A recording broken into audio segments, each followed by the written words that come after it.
Good morning, Another Choice Virtual Charter School. This is the ACVS Morning News live at 8 a.m. And this is Miss Christensen broadcasting live from my family room in Boise. And it is week 5 of our semesters.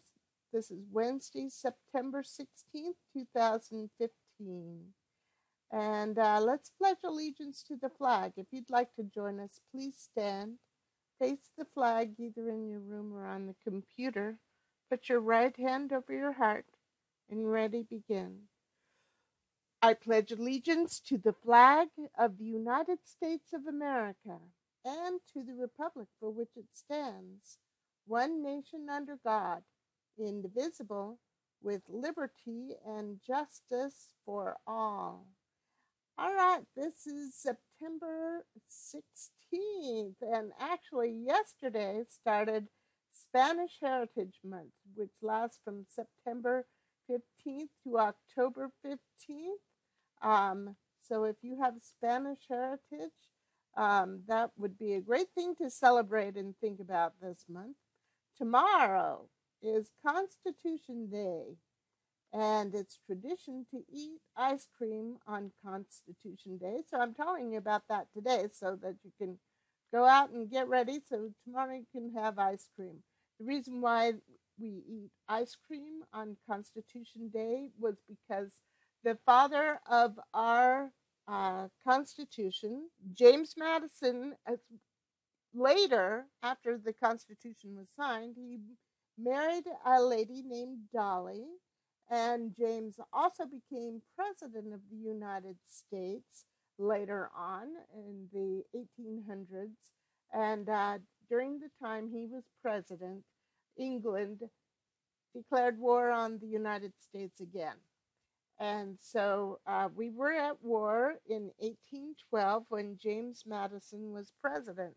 And he was away from the White House at the time England attacked. The British attacked the White House, actually. And it was burning down. And while it was burning down, Dolly Madison rescued many, many important documents from the White House that were important to our heritage. And she got them to safety.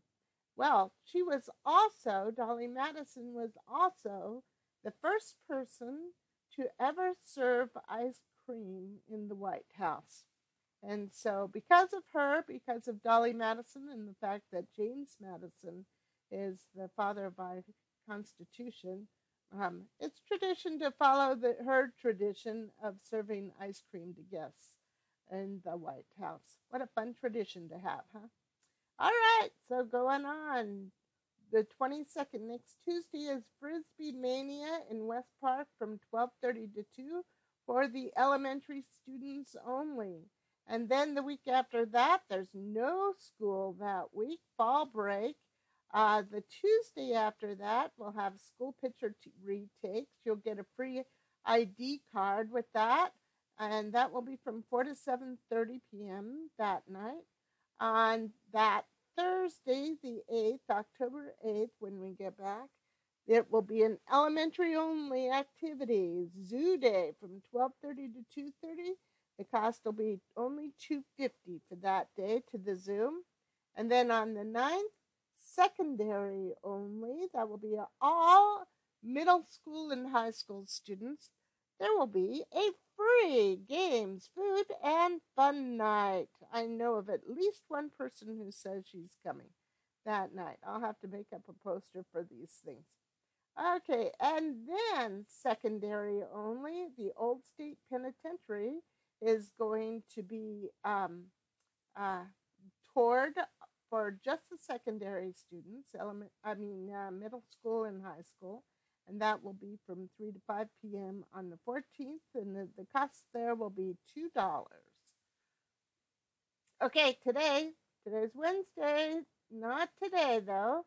Student Council will be meeting on the first Wednesday of the month, so that's not today.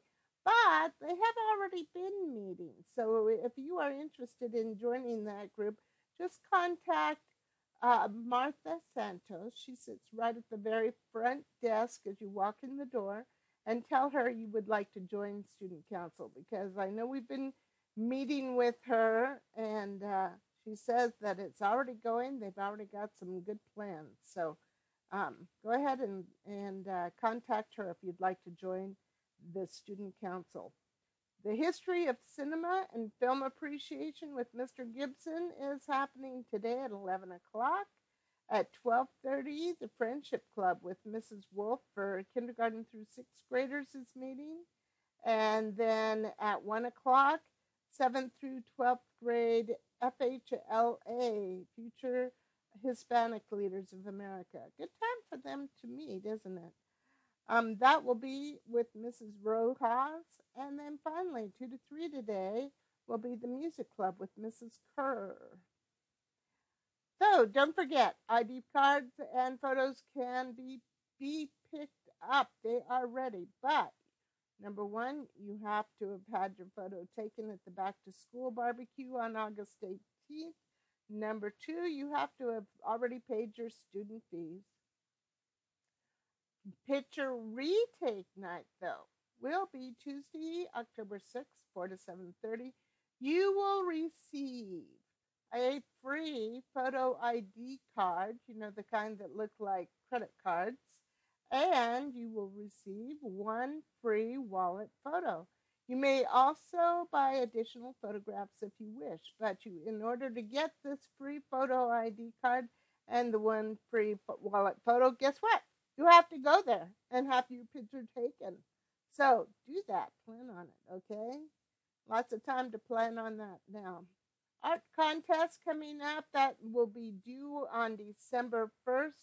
And the goal is to show people what your college or career goals are. And number two, how does perseverance in education contribute to reaching your goal? The state of Idaho requires 4 to 6 hours of schoolwork every day. 4 to 6 hours a day, that's all we ask. The rest of 18 to 20 hours is all yours. And read aloud with your family or to pets. Only 20 minutes a day.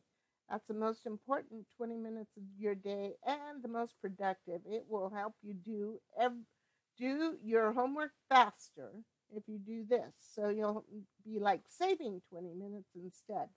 Does walking make you smarter? Absolutely. Here's your brain after sitting quietly for 20 minutes. Here's your brain after a 20-minute walk. If it's a 20-minute run, you can pretty much double what this looks like. It would look like it was just in flames, Okay, we're talking about Spanish Heritage Month, and September 15th through October 15th. This is an interesting time to think about this, because you know what? Millions of people in the United States speak both Spanish and English. And I know there's a lot of students in our school that speak both Spanish and English. There's many advantages to being bilingual. In fact, research shows that people who speak two languages can increase their thinking skills. They understand other cultures better. They learn other languages more quickly. So if you already know Spanish and English, you're more likely to be able to learn German or Japanese or Chinese even more easily than someone who only knows one language right now. And absolutely, people who are bilingual increase their chances of getting a better paying job. As a matter of fact, if you are bilingual, you could pretty much go into any business you want and tell them you want a job, and they will pretty much say, yes, we do have a job for you. We want you. Much more chance of getting a job if you are bilingual than if you only can speak one language. These are just some of the benefits of knowing more than one language. And you know what, though? Cesar Chavez, who was a very famous Hispanic leader, um, earlier in our nation's history. He said, preservation of one's own culture does not require contempt or disrespect for other cultures. That makes a lot of sense, doesn't it? He's saying you can appreciate who the people you came from and the country that your people came from without telling the country you're living in now that you don't like them, right? So during Hispanic Heritage Month, it might be a good idea to take the time to consider all the advantages of being bilingual. And if you aren't already bilingual, consider making that a goal.